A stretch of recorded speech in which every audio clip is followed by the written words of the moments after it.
ဒီဗီဒီယိုစကစ်လိုက်တာနဲ့မိတ်ဆွေရဲ့နောက်9နှစ်ကကိုတိုင်းကပဲသစ္စာဖောက်လိုက်တာဖြစ်သွားနိုင်ပါတယ်လူငယ်တယောက်ရဲ့လက်ထဲမှာနောက်တစ်ချိန်မှာပြန်မြနိုင်တော့တဲ့အရာ၃ခုရှိတယ်ငယ်ရွယ်မှုစွမ်းအင်နဲ့တတိပဲဖြစ်တယ် youth ငယ်ရွယ်မှုဆိုတာပျော်ဖို့တသက်ပဲအချိန်မဟုတ်ငယ်ရွယ်မှုဆိုတာဘဝကိုတိဆောက်ဖို့အတွက်အင်အားအပြည့်အစုံပေးထားတဲ့အချိန်ပဲဖြစ်တယ်တချို့လူတွေကပြောသေးတယ်ငယ်ရွယ်တုန်းပြောတာပါတာအသက်ရွယ်ရလာရင်ပြောချင်တာတောင်ပြောလို့မရတော့ဘူးဆိုတာအဲ့ဒါလုံးဝမှားတယ်နော်လုံးဝ no ပဲငယ်ရွယ်မှုကိုအလားအတန်မဖြုံးတိပါနဲ့လူအများစုကငယ်ရွယ်မှုကိုဖုံးထဲမှာအသုံးချပြီးတော့ကိုယ့်ရဲ့အနာဂတ်အတွက်ကြတော့စိတ်ထဲမှာပဲစိတ်ကူးယဉ်နေကြတယ်social media မှာစကောတစ်ခုပြီးတစ်ခုလုပ်တယ်ဂိမ်းစောတာတွေနဲ့အချိန်ကုန်တယ်ရုပ်ရှင်တွေနဲ့အချိန်ကုန်ခံပြီးအချိန်မရှိဘူးဆိုတဲ့အကြောင်းပြချက်တွေပေးတယ်ဒါတွေကအနားယူနိုင်ရင်ဖြစ်နိုင်ပေမဲ့ငယ်ရွယ်တဲ့အချိန်မှာသင်လုပ်တင်တာကကို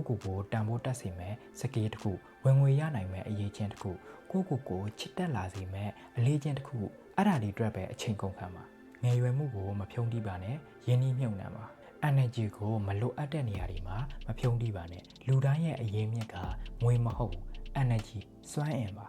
ကိုစိတ်ပင်ပန်းစေတဲ့လူတွေကိုတန်ဖိုးကျစေတဲ့အလေးကျင့်တွေမလိုအပ်တဲ့ပြန်ဆိုင်မှုတွေဒီနေရာတွေမှာဒါ energy တွေသုံးနေမယ်ဆိုရင်ကိုယ့်ရဲ့အိမ်မက်တွေကိုအကောင့်ထဲပေါ်ဖို့ကြတော့အားမရှိတော့ပါဘူးကိုယ့်ရဲ့ energy ကိုကိုယ့်အနာဂတ်အတွက်တိဆောက်ပေးမဲ့အရာတွေကိုပိုကောင်းလာစေမဲ့အလုပ်တွေကိုဆွဲခေါ်ပေးသွားမဲ့လူတွေစီမှာပဲ energy ကိုသုံးပါ energy ကမလုံလောက်တာမဟုတ်ပါဘူးမသုံးတတ်လို့ပါ courage